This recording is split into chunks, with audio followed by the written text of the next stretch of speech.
કેમ છો? Good morning મારા વાલા મિત્રો. આજે તારીખ થઈ ગઈ છે 1 ઓગસ્ટ 2026 અને વાર થયો મિત્રો આજે શનિવારનો દિવસ. શનિવારનો દિવસ આવે એટલે એકદમ અંદરથી મોજ આવી જાય, કારણ કે દાદાનો દિવસ આજે, હનુમાન દાદાનો દિવસ. જય જય શ્રી સીતારામ, જય શ્રી હનુમાન દાદા, જય શ્રી શનિદેવ મહારાજને આજે કોટી કોટી વંદન કરવાનો દિવસ. આજે આપણે સ્પેશિયલ ટોપિક લઈને આવેલા છીએ મિત્રો. શનિ રવિમાં તમે જાણો છો કે તમારા મિત્ર સર્કલની અંદર જેટલા પણ ફ્રેન્ડ્સ હોય, ક્યાંય પણ કોઈ પણ શેર માર્કેટને લગતું કામકાજ કરતા હોય તો આવા વિડીયો એમને અવશ્ય શેર કરજો, જેથી કરીને એ લોકો પણ આવા સ્ટોક્સથી માહિતગાર થાય અને ક્યાં કેવું એનું પરફોર્મન્સ છે એ પણ એમાં જાણવા મળે. દરેક સ્ટોક વાઇઝ પરફોર્મન્સ આપણે આપીએ છીએ કે ભાઈ એનું રેવન્યુ કેટલું છે, એનું પ્રોફિટ કેટલું છે વર્ષ દરમિયાન, એમાં શેર હોલ્ડિંગ પેટર્ન કેવું છે, ડેપ્ટ કેટલું છે, પછી ફેસ વેલ્યુ કેટલી છે, માર્કેટ કેપ કેટલું છે, બધું જ ઈચ એન્ડ એવરીથિંગ આપણે લગભગ કવર કરવાની કોશિશ કરીએ છીએ, ખરું ને મિત્રો? તો તમારા મિત્ર સર્કલમાં આવા માહિતગારવાળા વિડીયો શેર કરી અને એમને પણ ક્યાંક ને ક્યાંક આની અંદર સમાવેશ કરતા રહો એવી તમને પ્રાર્થના. બીજું મિત્રો કે આપણે ટોપ 5 કિંમતી ગણાતા, જે સૌથી કિંમતી કહેવાય, જેને આપણે સોનું કહીએ, ચાંદી કહીએ, એ રીતે આ કિંમતી સ્ટોક ઈવીમાં એટલે કે ઇલેક્ટ્રિક વ્હીકલની અંદર જે ભવિષ્ય છે, આવનારું ભવિષ્ય ઇલેક્ટ્રિક વ્હીકલ છે મિત્રો. અને આના અંદર જે રોકાણ કરશો તો લાંબા ગાળે તમારી વેલ્થ વધતી જોવા મળશે, ખરું ને મિત્રો? એવું નહીં કે ચલો ભાઈ આ કંપનીઓ એવી છે કે જે તમે વેલ્થ વધારે એવી અને સ્ટાન્ડર્ડ કંપનીઓ છે. હું તમને 5 કંપનીઓના નામ વારા ફરતી આપું. હવે પહેલા નંબરથી આપણે ટાઈમ નથી બગાડવો.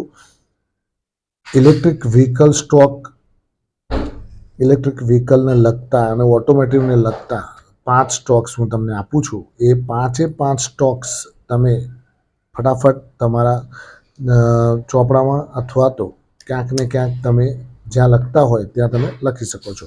પહેલા નંબરનો સ્ટોક છે મિત્રો ઇલેક્ટ્રિક વ્હીકલને લગતો મારુતિ સુઝુકી ઇલેક્ટ્રિક વ્હીકલ તરફ ધીમે ધીમે વળી ગઈ છે. અને જે પેટ્રોલ ડીઝલ તો ખરી જ, પણ સાથે સાથે ઇલેક્ટ્રિક વ્હીકલની અંદર પોતાનો હાથ મજબૂત કરતું જઈ રહ્યું છે, ખરું ને? તો મારુતિ સુઝુકી ટોપમોસ્ટ કંપની છે. જાપાનની કંપની એટલે કે સુઝુકી અને મારુતિ ભારતની કંપની, આ બંનેનું કોલેબોરેશન છે, ખરું ને? એટલે મારુતિ સુઝુકી કહેવાય છે એને. વાત સમજ્યા કે નહીં? આપણી કંપની તો મારુતિ ઉદ્યોગ છે, પણ ત્યાંની સુઝુકી જે છે જાપાનની, એની સાથે કોલેબોરેશન છે. એટલે બંને કંપનીઓ પાર્ટનરશિપમાં છે. એટલે મારુતિ, હવે આ મારુતિ 14,234નો ભાવ ચાલે છે. 12,201 રૂપિયાનો 52 વીક લો છે. 52 વીક હાઈ છે 17,370 રૂપિયા. 52 વીક હાઈથી હજુ 3,000 રૂપિયા પાછા છીએ, દૂર છીએ. એટલે ક્યાંક ને ક્યાંક સ્ટોક સારી એટ્રેક્શન વેલ્યુએશન ઉપર અત્યારે તમને મળી રહ્યો છે. 4,46,000 કરોડનું એનું ટોટિંગ માર્કેટ કેપ છે. હેવી વેઇટ છે મિત્રો. ફેસ વેલ્યુ 5 રૂપિયાની છે. બુક વેલ્યુ એની 3,408 રૂપિયાની છે મિત્રો. હવે વાત કરીએ તો આવકની, તો આવક કેટલી કરે છે? તો આખા વર્ષ દરમિયાન 1,57,935 કરોડ રૂપિયા એ આવક કરે છે. અને પ્રોફિટ કેટલો કરે છે? 14,500 કરોડ રૂપિયાનો તો એ વર્ષે પ્રોફિટ કરે છે મિત્રો, ખરું ને? એટલે તમે જુઓ, જાયન્ટ કંપની કહેવાય ઓટો કંપનીઓમાં, અને એમાં પણ પાછી ઇલેક્ટ્રિક વ્હીકલ ઓટો કંપની. હવે પ્રમોટરનું હોલ્ડિંગ છે 58.65%, ડીઆઈઆઈનું હોલ્ડિંગ છે 25%, એફઆઈઆઈનું હોલ્ડિંગ છે 12.82%, અને પબ્લિકનું હોલ્ડિંગ છે 3.35%. પબ્લિક તો આમાં નહીવત છે, બધા હાથીઓ જ છે આની અંદર.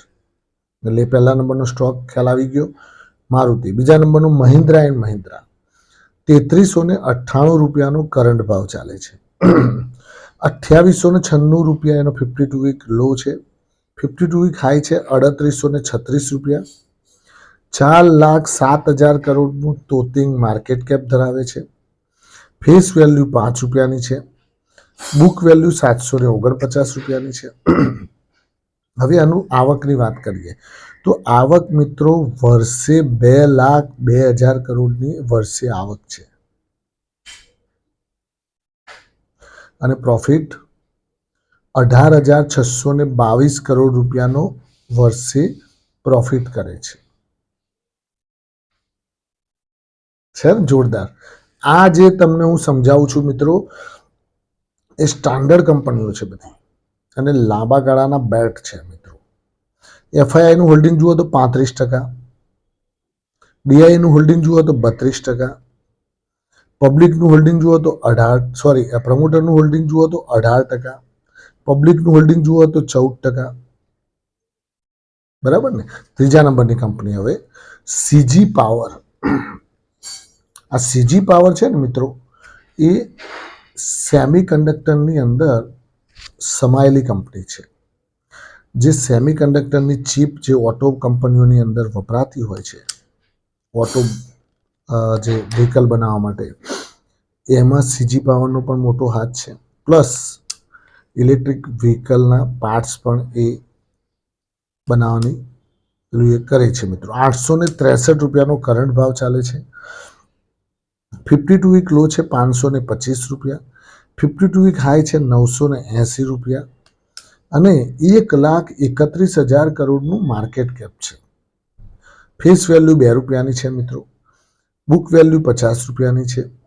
ડેપ્ટ એટલે કે દેવું 0.01 એટલે કે બિલકુલ 0 બરાબર કહી શકાય નહીં, કશું જ ના કહેવાય, 0. રેવન્યુ આખા વર્ષ દરમિયાન 12,660 કરોડનું છે. અને પ્રોફિટ 1,197 કરોડનો પ્રોફિટ પણ કરે છે મિત્રો. હવે વાત કરીએ તો શેર હોલ્ડિંગ પેટર્નની. તો શેર હોલ્ડિંગ પેટર્નમાં પ્રમોટરનું 56%, ડીઆઈઆઈનું 18%, પબ્લિકનું 13% અને એફઆઈઆઈનું 12% હોલ્ડિંગ ધરાવે છે. ખરું ને. હવે ચોથા નંબરની કંપની તમારી સમક્ષ રજૂ કરું છું. એનું નામ છે મિત્રો સોના બીએલડબલ્યુ. સોના બીએલડબલ્યુ ફોર્જિંગ કંપની છે મિત્રો. જેમ ભારત ફોર્જ છે ફોર્જિંગ કંપની, એ જ રીતે સોના બીએલડબલ્યુ પણ ફોર્જિંગ કંપની છે. 769નો કરંટ ભાવ ચાલે છે. 402નો 52 વીક લો છે. 773 રૂપિયા 52 વીક હાઈ છે મિત્રો. 47,400 કરોડનું માર્કેટ કેપ ધરાવે છે. ફેસ વેલ્યુ એની 10 રૂપિયાની છે. ડેપ્ટ એનું 0.07 છે, એટલે કે બિલકુલ 0 કે બરાબર. ખરું ને મિત્રો. હવે વાત કરીએ તો રેવન્યુ આખા વર્ષ દરમિયાન આવક કેટલી કરે છે. તો આખા વર્ષ દરમિયાન 4572 કરોડની આવક કરે છે, જ્યારે પ્રોફિટ 629 કરોડ કરે છે. ડીઆઈઆઈનું હોલ્ડિંગ તમે જુઓ, આના અંદર શેર હોલ્ડિંગ પેટર્ન જોજો. ડીઆઈઆઈનું હોલ્ડિંગ 42%, પ્રમોટરનું હોલ્ડિંગ 28%, એફઆઈઆઈનું હોલ્ડિંગ 23%, પબ્લિકનું હોલ્ડિંગ 6.77%. આ જાયન્ટ થવાનો આ સ્ટોક મિત્રો. આવા સ્ટોક તમારે આમ લાઈન ચૂંટી મૂકી રાખવાના. હવે પાંચમો અને છેલ્લો મિંડા કોર્પોરેશન. 701 રૂપિયાનો ભાવ ચાલે છે. 445 રૂપિયા 52 વીક લો છે. 52 વીક હાઈ છે 714 રૂપિયા. 16,900 કરોડનું માર્કેટ કેપ ધરાવે છે. ફેસ વેલ્યુ 2 રૂપિયાની છે મિત્રો. અને બુક વેલ્યુ પણ તમે જુઓ 110 રૂપિયા. ડેપ્ટ તમે જુઓ 0.56, એટલે કે બહુ ડેપ્ટ નથી. બરાબર ને. છે ખરું ડેપ્ટ, પણ બહુ રિસ્ક વાળું નથી. રેવન્યુ તમે જુઓ 5,000 કરોડનું રેવન્યુ વર્ષે જનરેટ કરે છે. પ્રોફિટ વર્ષે 242 કરોડ કરે છે. પ્રમોટરનું હોલ્ડિંગ છે મિત્રો 65%, ડીઆઈઆઈનું 17.87%, જ્યારે એફઆઈઆઈનું 9.30% અને પબ્લિકનું 7.99%. હોલ્ડિંગ ધરાવે છે. આ થઈ ગઈ 5 ટોપ મોસ્ટ કંપનીઓ મિત્રો. હવે આ 5 કંપનીઓમાં રોકાણ તો તમે કરી શકો એવું છે, પણ આના કરતાં પણ જો તમારે ડાયરેક્ટલી ETF લેવું હોય, જે બધી કંપનીઓમાં ડિસ્ટ્રીબ્યુટ કરી દે એનું રોકાણ ઈવીને લગતું, તો ઈવીનો ETF લઈ લેવાનો. દાખલા તરીકે ગ્રો ઈવી છે, ICICI ઈવી છે, એવી રીતે. તો એ તમે ડાયરેક્ટલી બધા ઈવી સ્ટોકની અંદર રોકાણ કર્યું છે એવું થાય. એ સ્ટોક વધશે તો આય વધશે, એ રીતે મિત્રો. Thank you very much. ખૂબ ખૂબ આભાર. આજનો દિવસ તમારા માટે શુભ રહે, લાભદાયી રહે, ફળદાયી રહે એવી માય પ્રોફિટ પોઈન્ટ ચેનલ વતી આપ સૌને શુભકામનાઓ. Thank you.